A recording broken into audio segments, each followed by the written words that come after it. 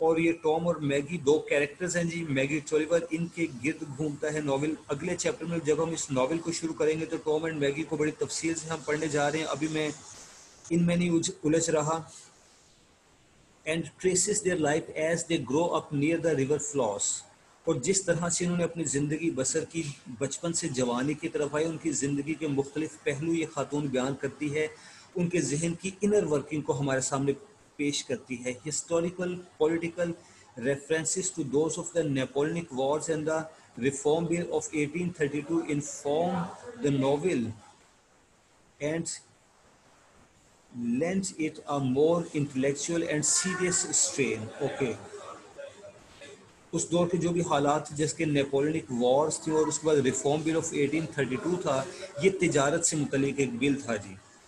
ان چیزوں کا ذکر ناول میں ملتا ہے، جس کی بنا پر یہ ناول حقیقت سے اور بھی قریب ہو جاتا ہے. Auto biographical elements also form a part of the novel as George elite fuses her self partly with Maggi.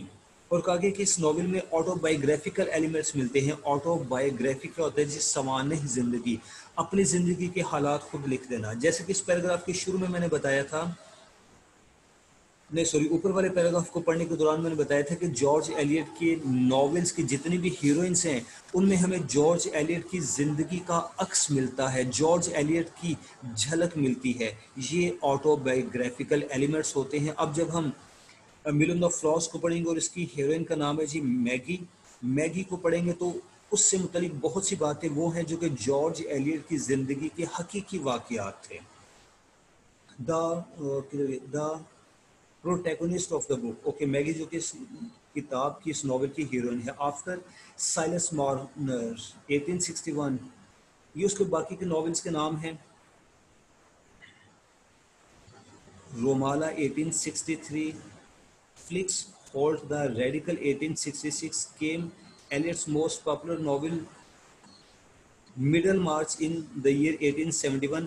یہ جو ناول تھا مڈل مارچ، یہ بہت پاپولر ہوا تھا. The novel revolves around the life of complex characters and the reform bill of 1832 subtitled A Study of Provincial Life. The plot is based in the fictitious town of Midlands. The greatest of the novel was because of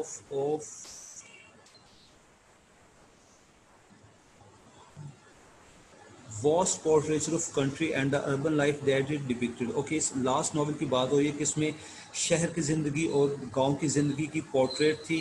it's complex plots and characters and its stark realistic projection of the time its setting. اس آخری ناول میں plot بڑا complex تھا، reality تھی وغیرہ وغیرہ. یہ آخری ناول کی تعریف کی جا رہی ہے. ہمارے اس سے کنسرن نہیں، میں بس ایک سینٹینس پڑھ کے جس کو فنش کر رہا ہوں. The role of education, the women question, politics, social commentary, idealism are other complicated standards of her novels. اوکے، یہ تمام تر ٹاپکس اس کے ناول میں ڈسکس کیے گئے ہیں. تو جناب آج کے اس لیکچر میں کافی طویل لیکچر رہا. یہ میں نے خود اس کو بڑی تفصیل سے بیان کیا ہے. مجھے معلوم ہے کہ ٹائم لیمٹ ہماری ختم ہو گئی ہے، لیکن میں ان ساری چیزوں کو بڑی تفصیل سے بیان کر رہا تھا، آسان اردو میں اس پر تبصرہ بھی کر رہا تھا تاکہ آپ کا بیک گراؤنڈ اسٹرانگ ہو جائے وکٹورین ایج سے متعلق. کیونکہ جب آپ کو پتا ہوگا کہ وکٹورین ایج کیا ہے، وکٹورین ناول کیا ہے، وکٹورین ایج کے ٹرینڈز کیا تھے، تو ناول پڑھنے میں مزہ آئے گا، ناول کی سمجھ آئے گی، سوالوں کے جواب بڑی آسانی سے تیار ہوں گے کیونکہ آپ کو ہر بات کا پہلے سے علم ہے. تو آج میں اپنا یہ پہلا لیکچر یہاں پہ سٹاپ کر رہا ہوں. کل اگلے لیکچر میں انشاءاللہ ہم ملن آف فلاس کی سمری پڑھیں گے. اس کے جو امپورٹنٹ کیریکٹر ہے میگی ٹولیور، اس کا ذکر کریں گے. تو اگلے لیکچر تک کے لیے اپنے ٹیچر کو اجازت دیجیے. اللہ حافظ.